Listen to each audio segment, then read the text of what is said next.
Hello. Hello everyone, कैसे हैं आप सब। मैं हूं सुनील और आप देख रहे हैं कौनचल मैथ्स। आज की वीडियो में हम शुरू करने वाले हैं सी टेट 2011 का प्रीवियस ईयर क्वेश्चन पेपर को और उसके मैथमेटिक के सेक्शन को। ठीक है, तो ये हमारा एग्ज़ाम हुआ था 26 जून 2011 में। तो उसके मैथमेटिक के क्वेश्चन लेंगे बस हम। तो चलिए देखते हैं। पहला प्रश्न हमारे पास दिया है, एक पासे के विपरीत फलकों की संख्याओं का योगफल 7 होता है। निम्नलिखित में से कौन सा पासे में सही होगा। तो चार ऑप्शन दिए हैं हमारे पास।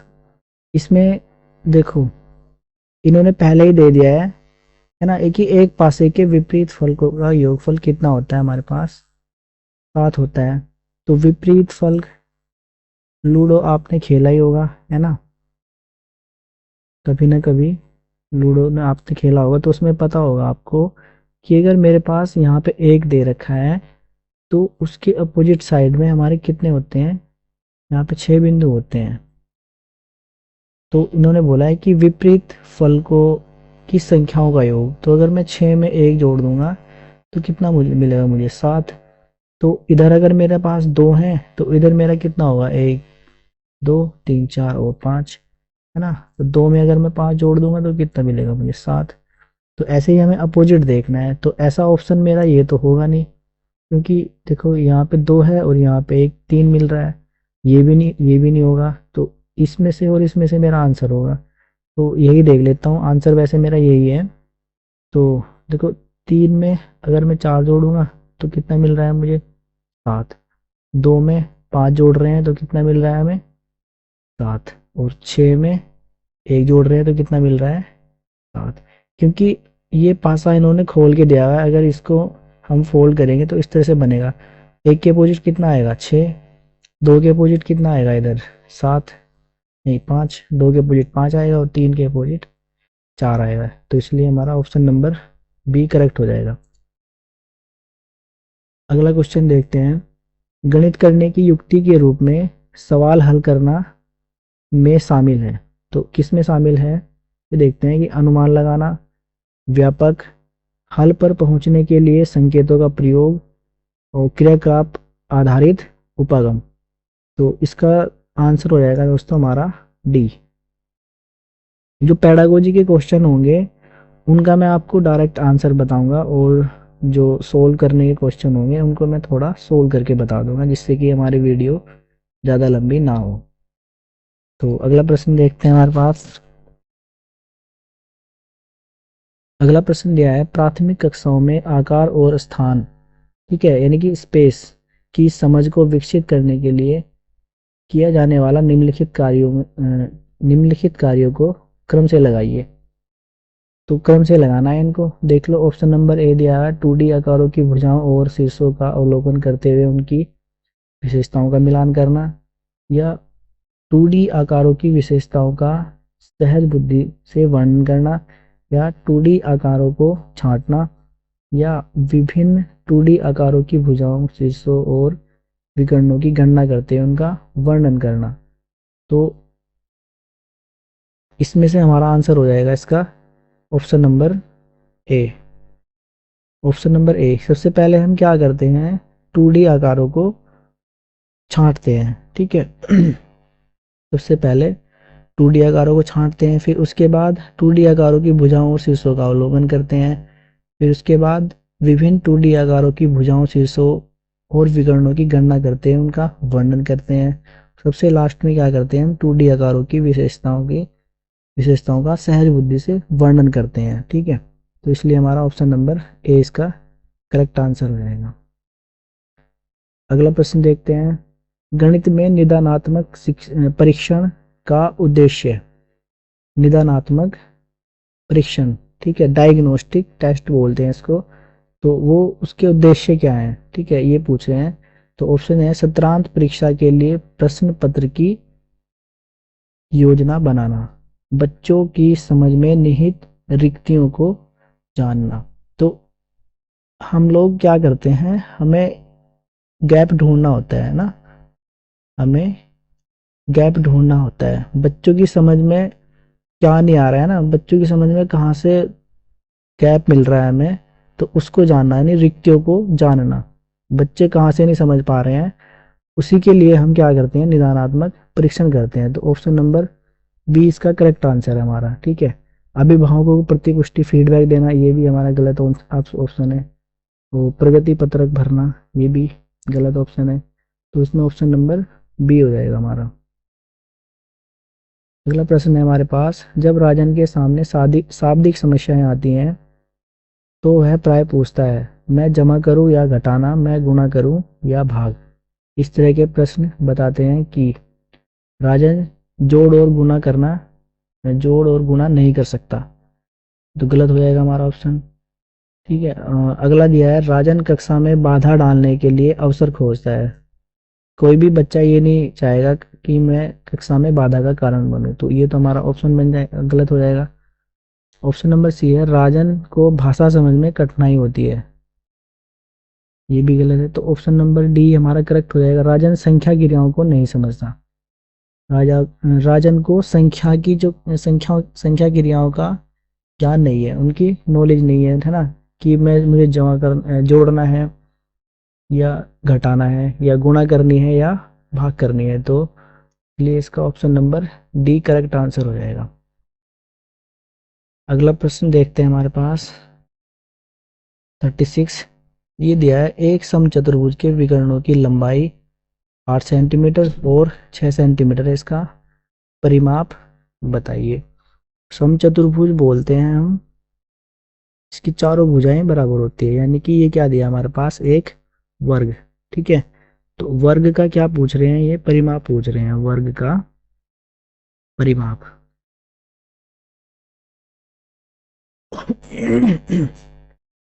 तो वर्ग का परिमाप का फॉर्मूला होता है हमारे पास 4a। ठीक है, वर्ग की चार भुजाएं, फोर साइड होती हैं, है ना, ये 1 2 3 4, और एक साइड अगर ए है इसकी, तो ये भी ए होगी और ये भी ए और ये भी ए, चारों को मिला के 4a, ये इसका फॉर्मूला होता है।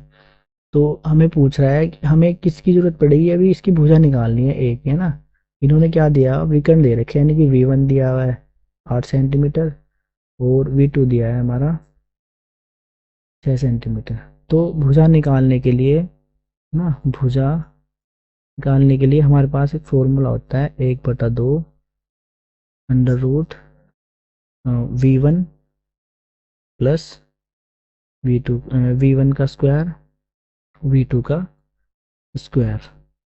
तो देख लेंगे, 1/2 V1 का मान रखेंगे, 8 का मान रखूंगा मैं यहाँ पे V1, यानी कि 8 का क्या हो जाएगा, वर्ग, और प्लस यहाँ पे 6 का वर्ग, कितना रहेगा हमारा, 1/2 अंडर रूट, ये रहेगा हमारा 68 64 प्लस और ये 36, इनको जोड़ेंगे तो आएगा 1/2 अंडर रूट 100, और अंडर रूट 100 का मान होता है हमारा 10, 1/2 गुना 10,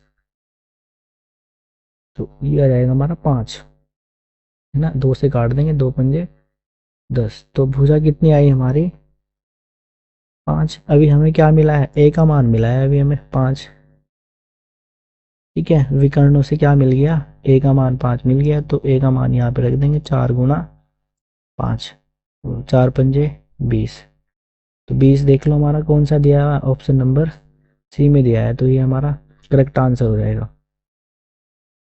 अगला प्रश्न देखते हैं, क्षेत्रफल की अवधारणा से परिचित कराने के लिए शिक्षक किस से शुरुआत कर सकता है। ठीक है, यहाँ पे डैश दिया हुआ है, तो इन चारों ऑप्शन में से किससे शिक्षक शुरुआत कर सकता है क्षेत्रफल की अवधारणा बताने के लिए। पहला ऑप्शन है हमारे पास, भिन्न आकारों की आकृतियों का क्षेत्रफल ज्ञात करने के लिए सूत्रों को स्पष्ट करना। हथेली, पत्ते, पेंसिल, नोटबुक आदि विभिन्न वस्तुओं की सहायता से किसी आकृति के क्षेत्रफल की तुलना करना। या आयत की लंबाई और चौड़ाई का पता लगाना और आयत के क्षेत्रफल के सूत्र लंबाई गुणा चौड़ाई का प्रयोग करते हुए क्षेत्रफल ज्ञात करना। या इकाई वर्ग गणन की सहायता से आकृतियों का क्षेत्रफल ज्ञात करना। तो इसमें से मुझे पेडागोजी का क्वेश्चन है, इसका बी आंसर है हमारे पास। ठीक है, हथेली पत्ते, जब स्टूडेंट अपनी हथेली है ना, पत्तों और पेंसिल और नोटबुक की सहायता से जब उन चीज़ों का यूज करेंगे, वो किसी आकृति को बनाएंगे और उस आकृति को बना के फिर क्षेत्रफल की जो तुलना करेंगे, तो उससे वो जल्दी सीख सीख पाएंगे। ठीक है, तो इसलिए सबसे इसमें जो करेक्ट आंसर होगा हमारा वो बी होगा। अगला प्रश्न है हमारे पास, एनसीएफ 2005 मानता है कि गणित में सोचने एवं तर्क का एक निश्चित तरीका निहित है। क्या मानता है? एनसीएफ 2005 मानता है कि गणित में सोचने एवं तर्क का एक निश्चित तरीका निहित है। नीचे हमारे पास 4 ऑप्शन दे रखे हैं। ठीक है, इनमें से वह कथन चुनिए जो उपयुक्त सिद्धांत का पालन नहीं करता है। ठीक है, उपयुक्त यानी कि जो ऊपर ये सिद्धांत दिया हुआ है, इस सिद्धांत का इनमें से कौन सा ऑप्शन ऐसा है जो पालन नहीं करता है। तो आंशिक प्रश्नों को, पहला ऑप्शन है हमारे पास, आंशिक प्रश्नों को हल करने के लिए विद्यार्थियों को निर्धारित सूत्र बताना। तो सूत्र का कोई रोल नहीं होता है, तो मेरे ख्याल से यही हमारा आंसर है। हाँ, यही हमारा आंसर है।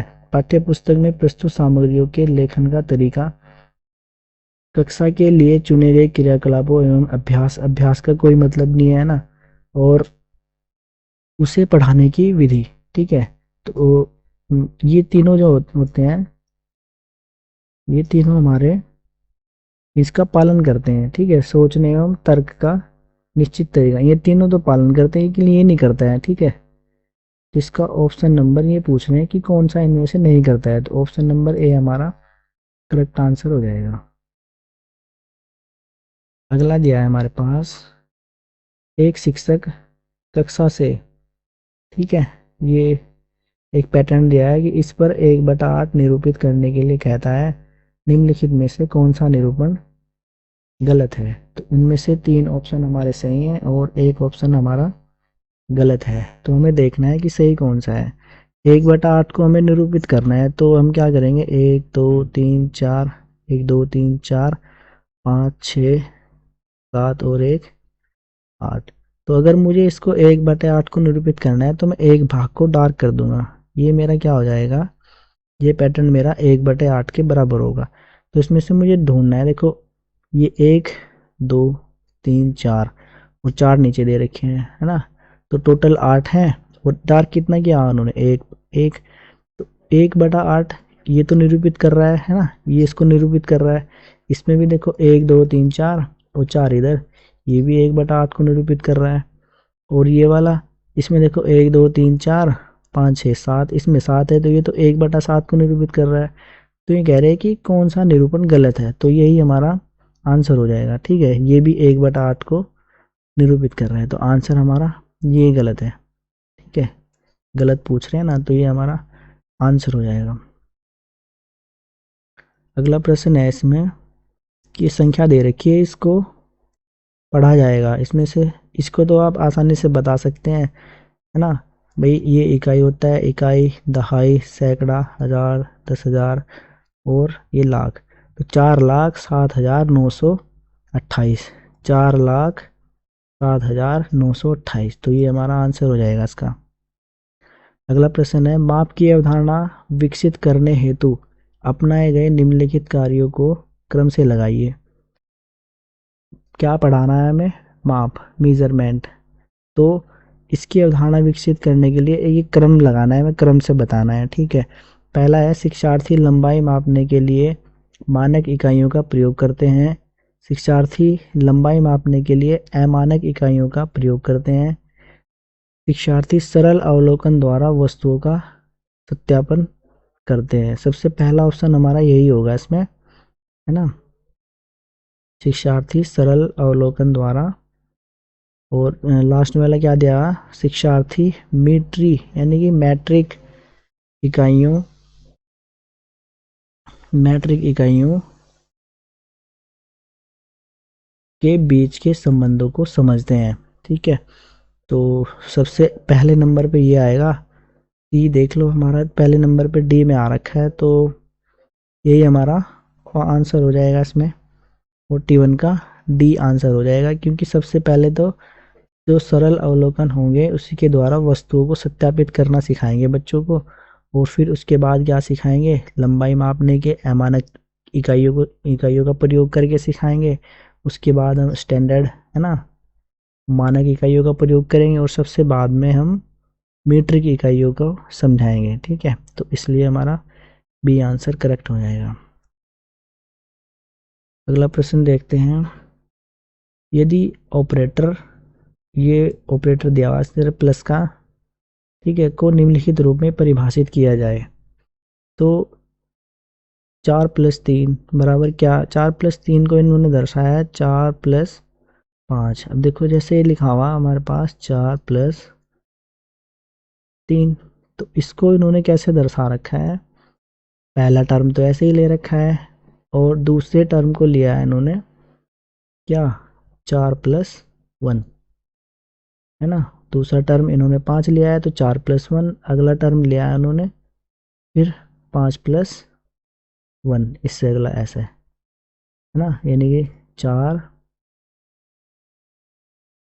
नहीं 4 प्लस ये लिया है इन्होंने 4+2 है ना, 4 4+1 4+2। तो ये कह रहे हैं कि n+8 का मान क्या होगा, n+8 का मान। तो अगर पहला टर्म मैं ऐसे ही लिखूंगा तो अगला टर्म क्या लिखूंगा मैं ना, अगला टर्म मैं लिखूंगा n+1।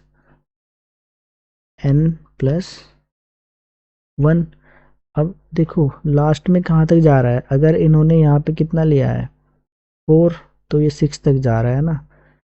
वो यहाँ पे कितना है, देखो नहीं ये 5 है ना, 5+4 तो 5 इन्होंने यहाँ से स्टार्ट किया और 1 2 3 4 तो 8 तक जा रहा है। यहाँ पे कितना है 6 +4, 4 ऐड किया तो 1 2 3 4। ठीक है, तो n+8 का मान पूछ रहे हैं तो ऐसे ही मैं ऐड करता रहूँगा इसमें प्लस, फिर मैं क्या ऐड करूँगा n+2। ठीक है, ऐसे ही फिर मैं n+3, ये प्लस यहाँ पे प्लस आएगा, फिर प्लस n+4, फिर प्लस n+5, फिर प्लस n+6 और फिर प्लस n+7, क्योंकि 8 तक लेना है। ठीक है, तो ये पैटर्न हो जाएगा हमारा एक इस तरह से। तो इसमें देख लो n कितने हैं ना, 1 2 3 4 5 6 7 8। तो अब आंसर का आपको आइडिया लग गया होगा है ना। 8 हमारे पास कितने हैं 8n और प्लस, अब संख्याएं देख लो, 2 और 1 3, 3 6 4 10 5 15 6 21 और 8 हमारा 28।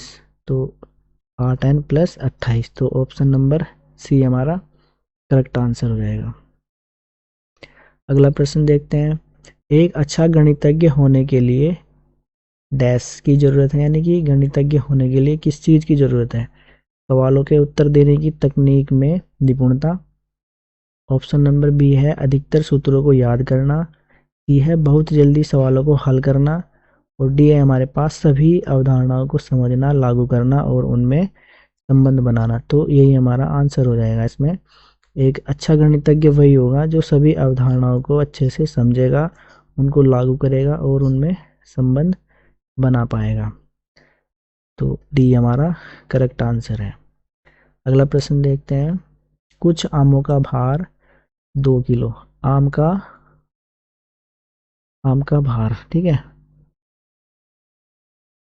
ये लिख लेते हैं। आम का भार कितना दिया हुआ है 2 किलो 600 ग्राम, और सेबों का भार कितना है 1 किलो 450 ग्राम।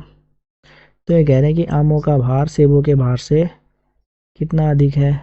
तो हम क्या करेंगे, आमों के भार से ये सेब का भार है ना, सेब के भार को घटा देंगे, तो घटाएंगे इसमें से कितना आएगा ये 0, और यहाँ पे 10 में से 5 5 1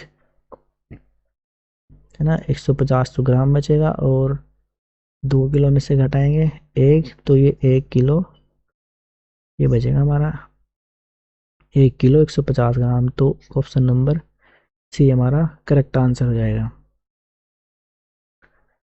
अब अगला प्रश्न है एनसीईआरटी ना, एनसीईआरटी की कक्षा 4 की गणित की पाठ्य पुस्तक में पाठों को इस तरह के शीर्षक हैं, पाठों के ना, पाठों में इस तरह के शीर्षक हैं जैसे कि कबाड़ी वाला, भोपाल की सैर, दुनिया कुछ ऐसी दिखती है, यह परिवर्तन किया गया है। तो हमें ये बताना है कि इस तरह के शीर्षक उसमें क्यों दे रखे हैं, ऐसा परिवर्तन क्यों किया गया है उसमें। ठीक है, मैथ्स की पुस्तक में। तो पहला ऑप्शन है कबाड़ी बेचने और यात्रा करने के बारे में जानने के लिए, कबाड़ बेचने और यात्रा के जाने का, कबाड़ थोड़ा ही बेचेगा एक जो स्टूडेंट जो स्कूल में जा रहे हैं वो, तो कबाड़ बेचने के लिए थोड़ा ही जा रहे हैं, तो ये तो गलत ऑप्शन दे है हमारा। पाठों में गणितीय विषय वस्तु का अनुमान लगाने एवं विद्यार्थियों को चुनौती देने के लिए। और अगला ऑप्शन है उन्हें अलग सा समझाने के लिए। और लास्ट ऑप्शन है दैनिक जीवन में जोड़ते हुए उन्हें रोचक बनाने के लिए। तो ये इसका करेक्ट आंसर हो जाएगा। जब बच्चे किसी भी चीज़ को अपने दैनिक जीवन से जोड़ते हुए कोई काम करेंगे तो वो इनके लिए इंटरेस्टिंग भी होगा और उसमें वो सीख भी पाएंगे जल्दी से। तो ऑप्शन नंबर डी हमारा करेक्ट आंसर हो जाएगा। अगला प्रश्न है हमारे पास, इन दिनों दाम बढ़ने इन दिनों दाम बढ़ने शुरू हो रहे हैं, निम्नलिखित में से कौन सा ग्राफ इस स्थिति का निरूपण करता है। तो 4 ग्राफ दे रखे हैं हमारे पास, ए बी सी और डी। तो देखो ये तो ग्राफ क्या हो रहा है हमारा, कम हो रहा है ना, इधर को जा रहा है और इधर से समय के साथ में क्या होता है, एक एक टाइम ऐसा आएगा कि ये इधर पे मिल जाएगा और ये भी इधर मिल जाएगा, तो ये तो हमारा गलत हो जाएगा। ठीक है, और ऐसे बी बी में देखो यहाँ से स्टार्ट हुआ, कीमत बढ़ रहा है, ये बढ़ा और यहाँ तक गया बस। ठीक है, यहाँ तक गया, फिर इसके बाद नीचे आना शुरू हो गया ग्राफ, तो ये तो गिर रहा है यहाँ पे, तो ये भी ऑप्शन गलत हो जाएगा। इसमें भी देखो ये ऐसे जा रहा है उल्टा, ये भी गलत है। तो ऑप्शन नंबर डी इसमें हमारा सही दे रखा है, क्योंकि यहाँ से ग्राफ शुरू हो रहा है। तो इसमें ऑप्शन नंबर डी में क्या हो रहा है कि समय के साथ में ग्राफ बढ़ रहा है। ठीक है, ये बढ़ता चला जाएगा इधर, इसको ऐसे बढ़ाएंगे ना इधर ऊपर, इसको और इसको ऐसे, तो समय के जैसे जैसे समय बढ़ेगा वैसे वैसे कीमत भी बढ़ती जाएगी। तो ये वाला हमारा करेक्ट आंसर है। अगला है हमारे पास, भिन्नों की तुलना पढ़ाते समय जिसमें अंश समान है जैसे कि 3/5 और 3/7, रोहित की प्रायिकता थी। रोहित ने क्या बताया, चूंकि अंश समान है और 7 5 से बड़ा है, अतः 3/7 3/5 से बड़ा है। ठीक है, रोहित ने क्या बताया कि 3/7 3/5 से बड़ा है, क्योंकि क्यों बताया उसने ऐसा, उसने बताया कि अंश समान है। तो इसमें से ये हमें क्या बता रहा है, ठीक है, ये चीज़ उसने ऐसा क्यों बताया है ना, इसको देखते हैं। रोहित ने अच्छी तरह से अभ्यास नहीं किया है, ये तो गलत है। रोहित को भिन्न का परिणाम की समझ नहीं है। रोहित अंश और हर की अवधारणा नहीं जानता। रोहित तुल्य, देखो अंश और हर की अवधारणा तो उसको पता है, क्योंकि उसको पता है कि 3/7, उसको पता है कि इसको हम अंश बोल रहे हैं और इसको हर बोलते हैं ना। इसमें बताया ना कि 7 5 से, ये चूंकि अंश समान है, उसने पहले ही बता दिया कि अंश क्या है, समान है, तो अंश की अवधारणा तो उसको पता है ना। इसमें कह रहे हैं कि नहीं जानता, तो ये भी ऑप्शन नहीं होगा, ये भी नहीं, तो ये वाला ऑप्शन हमारा करेक्ट है। इसमें रोहित तुल्य भिन्नों की अवधारणा नहीं जानता, उसको क्या नहीं पता है कि उसको हर बराबर करने नहीं आते हैं ना, तुल्य भिन्न का नहीं पता है उसे। तो जैसे कि हमारे पास ये है 3/7 और 3/5, तो इसमें हम क्या करते हैं, पहले इनके हर बराबर करते हैं ना, ऐसे 7 में ये 35 और ये 15 और ये 21 और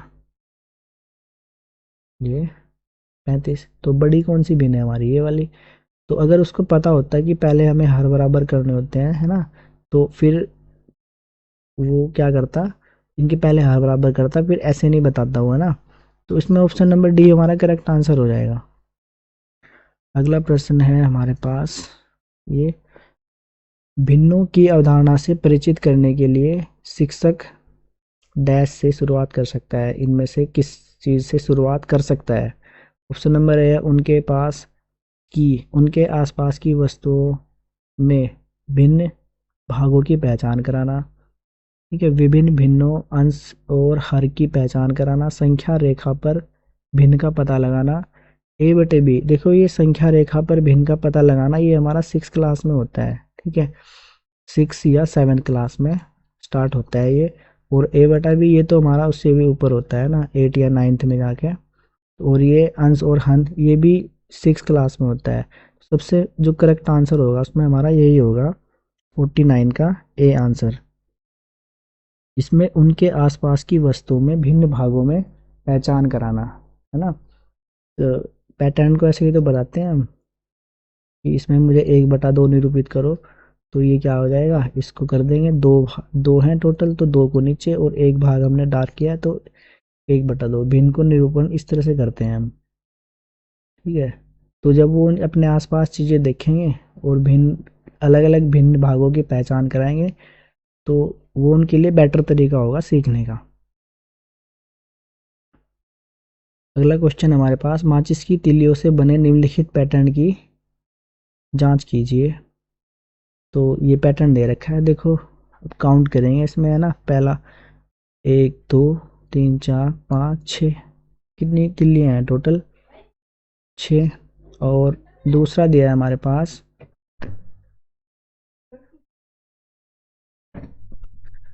माचिस की तीलियों से बने निम्नलिखित पैटर्न की जांच कीजिए। दूसरा दिया है हमारे पास को 1 2 3 4 5 6 7 8 9 10। तो इसमें देखो क्या पैटर्न है हमारे पास, कौन सी गायब हुई, एक तो ये वाली और एक ये वाली, है ना। तो दो इसमें से क्या हुआ, 2 तिल्लियां हमारी कम हुई इसमें से। ठीक है, तो इसमें जो पैटर्न लगेगा हमारा, जैसे कि 4 2 कम हुई है ना, इस वाले में कितनी कम हुई, 2, तो 4 + 6 बराबर कितने, ये हो जाएगा हमारा 10, है ना। 6 तो इस वाले में तो पूरी है, 6 इस वाले में कितनी कम हो गई, 2 कम हुई, इसलिए 4 + 6। तो 4 + 6 हम हर एक उसमें रखेंगे। अगर मैं इससे अगला देखता हूँ, देखो इसमें कितना है ना, इसमें चरण ये 3 है, तो इसमें क्या करेंगे हम, अगर मैं चरण 3 ले रहा हूँ तो उसमें मैं करूँगा 2 × 4। अगर थर्ड ले रहे हैं, यानी 3 है ना, 3 1 2 3, तो 3 है, तो इसको लेंगे हम 2 × 4 + 6। तो 2 × 4 कितना हो जाएगा, 8, और +6, 8 और 6 कितना हो जाएगा हमारा, 14। तो काउंट करके देख लो हमारे पास कितनी तिलियाँ हैं, 14 ही होंगी इसमें। देखो 1 2 3 4 5 6 7 8 9 10 11 12 13 और 14। ठीक है, तो इस तरह से ये पैटर्न मिल रहा है हमें। ठीक है, ये वाला पैटर्न मिल रहा है।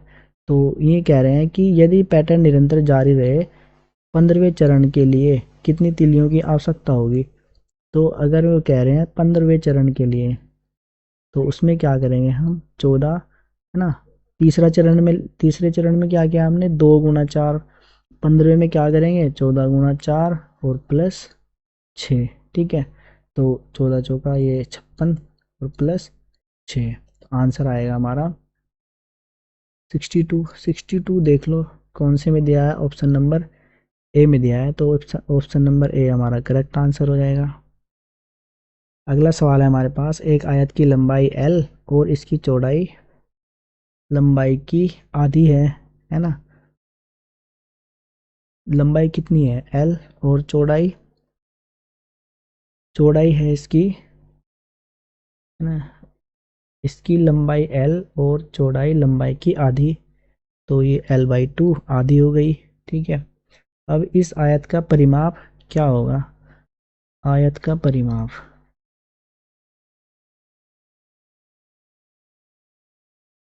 इसका फॉर्मूला होता है हमारे पास 2 × l + b। ठीक है, तो यानी कि 2 × l + b का मतलब है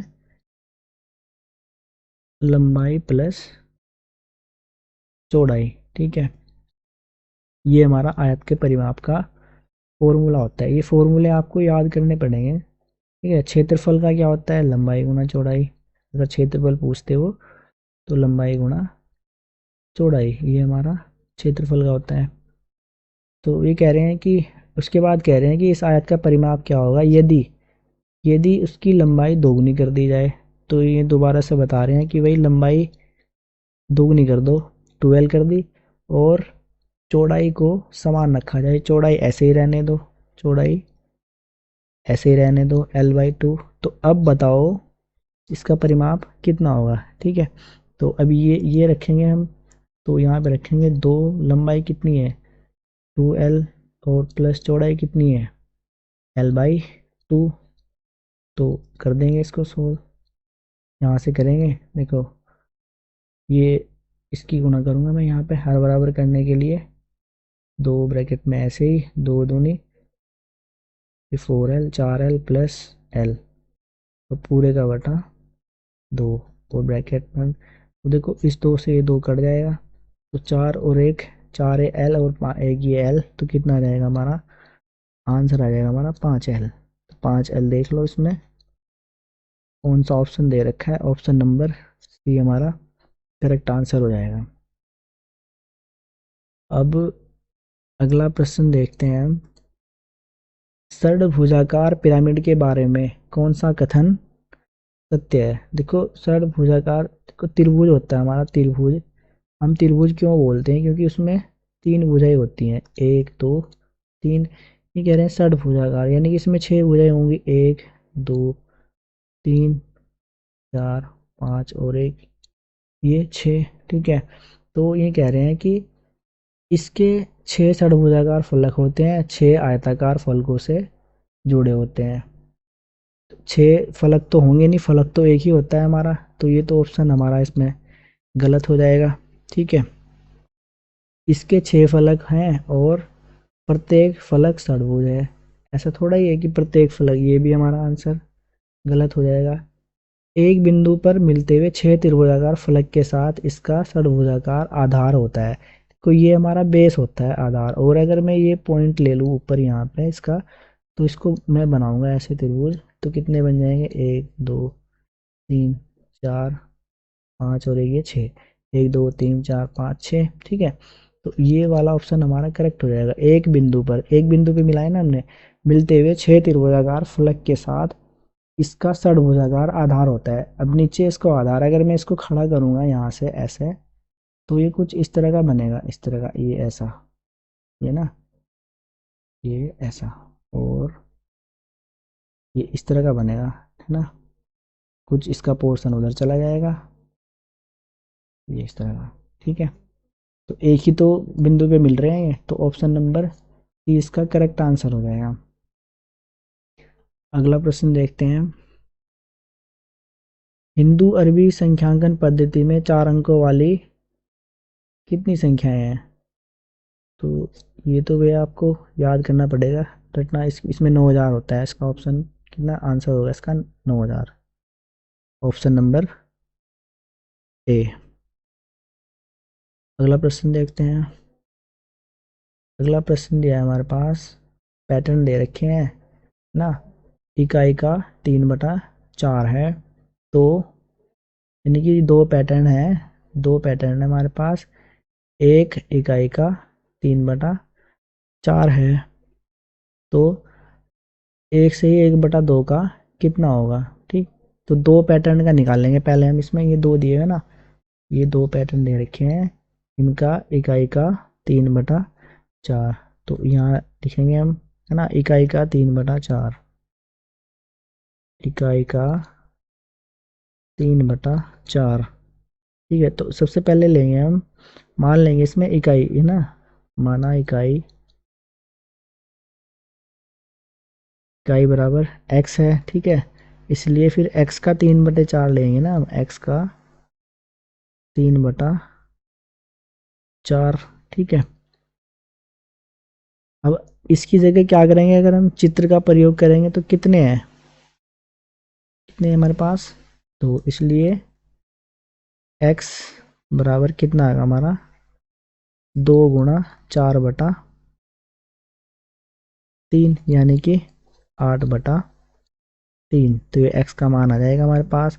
तो फिर एक्स का क्या करेंगे, एक्स का 1 से ही 1/2 बराबर किसके होगा, यानी कि एक्स कितना है हमारे पास 8/3। 8/3 का की जगह हम गुणा लगाएंगे तो इसका करेंगे 2 × 2 और 2 × 3/2। तो ये हो जाएगा हमारा, 2 से काट देंगे, 2 × 4 = 8, 3 से ये काट देंगे, कितना बचेगा हमारा 4। तो 4 बचेगा। तो ये इसका इस इकाई का 3/4 कितना आएगा, ये ऑप्शन नंबर डी हमारा करेक्ट आंसर हो जाएगा ये। अब अगला प्रश्न देखते हैं। संख्या, ये संख्या दे रखी है हमारे पास 49,532 का सन्निकट हजारवां मान कितना होगा। अब सन्निकट हम, अगर आप एनसीईआरटी की कक्षा 6 की मैथमेटिक्स को पढ़ेंगे ना, तो उसमें पहला ही चैप्टर दिया है हमारे पास ये ना, सन्निकट का। तो उसमें उसमें पढ़ोगे आप तो वहां से पता चलेगा आपको सन्निकट किस तरह से निकालते हैं। अब देखो, अगर मैं पूछूं, जैसे बात ये कह रहे कि हजारवा, अगर मैं पूछूं यहाँ पे 10वां, अगर मैं 10वां पूछूंगा तो मैं 32 को ले रहा हूँ, जैसे कि 32 हमारे 30 के नज़दीक है या 40 के नज़दीक है। तो मैं क्या करूँगा, मतलब आप आसानी से बता दो कि भाई 30 के नज़दीक है और 32 से दूर है ना, किसके नज़दीक है 30 के। तो 32 को हम क्या लिख देंगे फिर 30। और अगर ये 35 होता है, 36 होता है यहाँ पे, तो फिर मैं 36 को क्या लिखता 40। और अगर ये जैसे कि ये 532 है, ठीक है 532 है, तो 532 में किसके नज़दीक है ये 532, देखो 550 से कम है ना। तो इसको मैं पूरा 500 लिखूंगा, न कि 600, ठीक है। अगर ये 559 ऐसा होता तो मैं इसको क्या लिखता, तब मैं इसको लिखता 600, ठीक है। तो ऐसे ही ये पूछ रहे हैं कि 49,532 ये पूछ रहे हैं यहाँ पे 9,532, इसका हजारवा पूछ रहे हैं। तो देखो ये कितना आ रहा है, यहाँ पे 532 आ रहा है, तो 532 को हम क्या मान लेंगे 1000, ठीक है। 1000 मान के इसमें ऐड कर लेंगे तो ये 10,000 हो जाएगा। और 10,000 जब इधर होगा तो ये हमारा कितना जाएगा इसमें 50,000। तो ऑप्शन नंबर ए इसका करेक्ट आंसर हो जाएगा, ठीक है। तो इस तरह से सन्निकट मान निकालते हैं। अगर ये पूछते हैं कि सैकड़े का बताओ, है ना, हजारवा मान पूछ रहे हैं ना, सैकड़े का बताओ, तो सैकड़े का कितना होता 49,000। मैं इस 32 को नेगलेक्ट कर देता हूँ यहाँ से, ये 49,500 ये हमारा आंसर हो जाता, ठीक है इस तरह से। फिर ये वाला होता, तो ऑप्शन नंबर उन्होंने पूछा है हजारवा, तो इसका ऑप्शन नंबर ए हमारा करेक्ट आंसर हो जाएगा। अगला प्रश्न देखते हैं। निम्नलिखित में से कौन सी महत्तम संख्या है, जो बड़ी है वही वो बतानी है हमें इसमें। तो हम क्या करेंगे, इनको अलग अलग निकाल के देख लेंगे। इसको देखो 2 + 2 + 2 कितना हो जाएगा 2 2 4 2 6, पहला हो जाएगा हमारा 6 का वर्ग कितना 36। बी हमारा दिया हुआ है 4 का वर्ग कितना हो जाएगा 16। सी हमारा दिया हुआ है 2 दूनी 4 और 4 दूनी 8, 8 का वर्ग, तो 8 का वर्ग कितना हो जाएगा 64। और डी हमारा दिया है, देखो 2 दूनी 4 ना, 2 दूनी 4 और इसका वर्ग दे रखा है और फिर इसका भी वर्ग दे रखा है। तो 4 का वर्ग कितना हो जाएगा 16, इस 16 का भी वर्ग करेंगे, 16 का वर्ग कितना हो जाएगा 256। तो महत्तम मान किसका आया हमारा, सबसे अधिक मान किसका आया है, सबसे अधिक मान वही डी वाले का है, तो डी वाला हमारा करेक्ट आंसर हो जाएगा 256, ठीक है इस तरह से। अगला प्रश्न देखते हैं। निम्नलिखित तालिका को ध्यान से देखिए। इसमें पूछ रहे हैं इनमें से कौन सी बस नई दिल्ली से मथुरा पहुंचने में सबसे कम समय लेती है। बस मथुरा से चल रही है ना, ये ना बस, दिल्ली से मथुरा जा रही है, तो कौन सी बस सबसे कम, तो ये और ये वाला लेंगे हम, ठीक है। निगमन होता है हमारा पहुंचने का, आगमन होता है हमारा आने का, और ये चलने का समय, ठीक है। तो वो बस देखेंगे इसको, देखो कितना लिखा हुआ हमारे पास, 19, तो 19 बजकर 15 मिनट, इसको मैं लूँगा 7 बजकर 15 मिनट, क्योंकि 12 बजे के बाद का जो टाइम हो जाता है ना, 7 बजकर 12 PM। और कितने बजे पहुंच रही है वो, 12 बजे पहुंच रही है, इसको लूँगा मैं 12 बजकर 40 मिनट, क्योंकि रात को 12 बजे के बाद कितना, इसमें ये टाइम इन्होंने दिया हुआ है, ये 12:40 होगा, है ना। अगर शाम को वो चल रही है तो रात को ही तो पहुंचेगी वहाँ पे, शाम को चल रही है तो रात को 12:40 पे पहुंच रही है वो। तो अगर मैं इस 12:40 में से 7:15 को घटाऊंगा तो कितने घंटे आएंगे मेरे पास, ये आएंगे मेरे 5, और ये हो जाएगा हमारा 2, और 5 घंटा, 5 घंटे 25 मिनट, तो 5 घंटे 25 मिनट में ये पहुंच रही है हमारी, ठीक है। ऐसे ही ये पहुंच रही है हमारी बस नंबर 1, ठीक। ऐसे ही बस नंबर 2, इसका देखेंगे अब, बस नंबर 2, ठीक है। तो बस नंबर 2 का देखेंगे, बस नंबर 2 का कितना है, 12:30 पे चल रही है वो, और पहुंच कितने पे रही है, पहुंच रही है 18:10 पे, ठीक है। अब देखो 18 यानी कि शाम को पहुंच रही है, दिन में 12:30 बजे चली वो, और शाम को 6:10 पे पहुंच गई। तो इसमें से घटा देंगे, इसमें को घटाऊंगा मैं, ये 30, ऐसे माइनस करेंगे। अब देखो 10 में से 30 तो जाएंगे नहीं, तो मैं क्या करूँगा, यहाँ से 1 घंटा ले लेंगे 18 में से पूरा, तो 1 घंटे में होते हैं हमारे 7 मिनट, वो यहाँ पे ले लेंगे ऐसे, ठीक है। जैसे दाई लेते हैं ना, तो एक पूरा घंटा लूँगा तो उसमें 60 मिनट होते हैं, तो 60 और 10 ये 70 हो जाएगा, 70 में से घटाएंगे हम, ये बचेगा हमारा 40 मिनट, ठीक है। और इधर कितना बचेगा, इधर बचेगा हमारा ये 7 बचेगा ना, तो 7 में से 2 गया 5, तो 5 घंटा 40, और ये 5 घंटा 25 मिनट। तो पहली बस ने इतना टाइम लिया, दूसरी ने इतना, और अब एक लास्ट देख लेते हैं बस नंबर 3, इसने कितना, ये पूछ रहे हैं कि सबसे कम समय कौन सा ले रही है, अभी तो ये वाली ले रही है, इसका देखते हैं कितना आता है। तो इसमें देखते हैं कितना है, 16:45 और 21:55, ठीक है। 16 यानी कि 4 बजे चली वो वहाँ से 4:45 पे, और रात को 9:55 पे पहुँच गई, तो इसमें घटा देंगे, यहाँ से घटा दो डायरेक्ट, कितना है 45, ठीक है। अगर ये ज़्यादा होता ना यहाँ पे 60, तो मुझे 1 घंटा लेना पड़ता है जैसे पूरा, क्योंकि ये कम है तो बस घटा दूंगा मैं, ये 0, 5 में से ये आएगा ये 10, और ये घटेगा हमारा 11 में से ये 5 बचेगा, ठीक है। तो 5 घंटा 10 मिनट, ठीक। 5 घंटा, तो सबसे कम पूछ रहे थे वो, सबसे कम समय किसने लिया, तो सबसे कम तो मेरा इसी ने लिया है ना, बस नंबर 3 ने, तो इसका करेक्ट आंसर हो जाएगा ऑप्शन नंबर डी।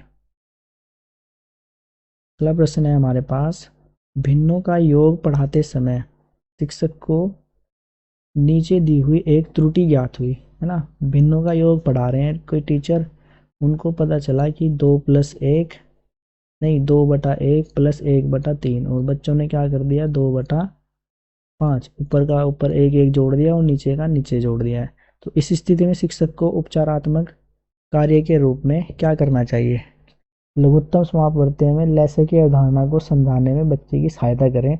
ये बिल्कुल करेक्ट आंसर है हमारा। बच्चे को लैसे की अवधारणा नहीं पता है कि लघुत्तम लेना पड़ता है हमें इनका ना, ऐसे लेना पड़ता है, तब ये जोड़ के सवाल इस तरह से कर सकते हैं हम।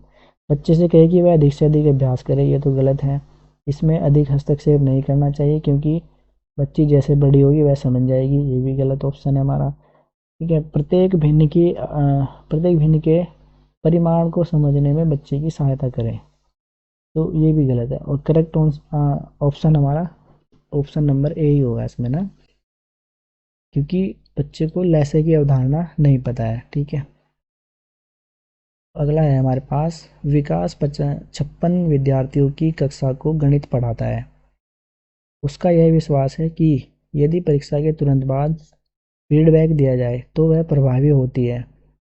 वह 10 बच्चों की एक छोटी कक्षा परीक्षा वह 10 बच्चों की एक छोटी कक्षा परीक्षा का आयोजन करता है। ठीक है, 10 बच्चों की छोटी कक्षा में परीक्षा का आयोजन करता है। प्रभावित तरीके से प्रतिपुष्टि फीडबैक देने का सबसे अच्छा तरीका कौन सा है? तो फीडबैक देने का सबसे अच्छा तरीका बता रहे हैं इसमें, वह यादृच्छिक रूप से में लिखा है कि वह यादृच्छिक रूप से किसी एक कॉपी का चयन करे। इसके पास कॉपियाँ रखी हैं इतनी सारी, एक दो, और उसमें से किसी एक कॉपी का चयन करे और बोर्ड की सहायता से उत्तर उस कॉपी में उत्तर प्राप्त करने की विधि पर चर्चा करे। तो ये तो होगा नहीं इसमें हमारा ना। अब ऐसे थोड़ा ही करें कि बहुत सारी में से किसी एक को निकाल लिया हमने और बस उसी को देख रहे हैं। ठीक है, तो ऑप्शन ये तो गलत हो जाएगा। अगला है हमारे पास, वह विद्यार्थियों को एक दूसरे के उत्तरों की जांच करने दे।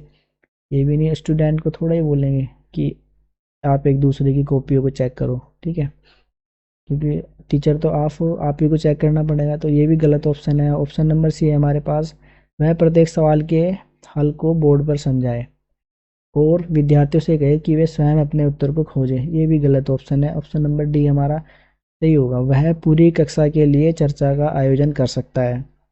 ये सही है। ठीक है, कि वे किन किन तरीकों से अपने उत्तरों को ढूंढे, किन तरीकों से अपने उत्तरों पर पहुंचे, है ना, और सही उत्तर पर पहुंचने की प्रभावी युक्ति कौन सी है।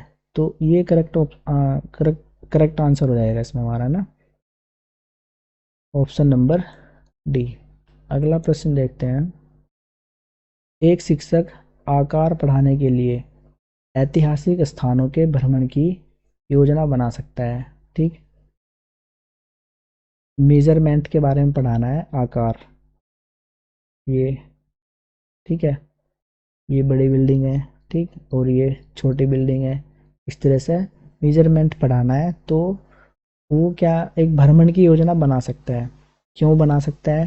क्योंकि आकार की वास्तुकला का एक अभिन्न हिस्सा होते हैं और इस तरह के भ्रमण सभी विषयों के आपसी संबंध को बढ़ावा देते हैं। ऑप्शन तो यही करेक्ट है। ठीक है, करेक्ट आंसर यही है इसका, क्योंकि देखो इसमें ऑप्शन नंबर बी है हमारे पास, उस उसने समय रहते अधिकांश पाठ्यक्रम को पूरा कर लिया है। ये तो गलत ऑप्शन है, पाठ्यक्रम का तो कोई मतलब नहीं है इसमें, है ना। यह गणित की रोजाना की कक्षा के लिए एक अच्छा अवकाश होगा और साथ ही संप्रेषण परक कौशलों के लिए सुधार के लिए एक बेहतर अवसर होगा। तो अवकाश का तो कोई मतलब ही नहीं होता है। अब टीचर ये थोड़ा ही करेगा कि भाई चलो आज आज तुम्हारी छुट्टी है और तुम्हें मतलब मैथ्स की छुट्टी मिल जाएगी और आकार पढ़ाने के लिए चलो तुम्हें आकार के मेजरमेंट के बारे में बताता हूँ। तो ये भी गलत ऑप्शन हो जाएगा हमारा। क्षेत्र भ्रमण सीबीएसई द्वारा अनुशंसित किए गए हैं इसलिए अति आवश्यक है, ऐसा कोई मतलब नहीं है। ठीक है, ये सीबीएसई का, तो ये भी ऑप्शन इसमें ऐसे ही दे रखा है। ऑप्शन नंबर ए ही हमारा करेक्ट होगा, आकार किसी भी वास्तुकला का एक अभिन्न हिस्सा होते हैं। ठीक है, और इस तरह के भ्रमण सभी विषयों के आपसी संबंधों को बढ़ावा देते हैं।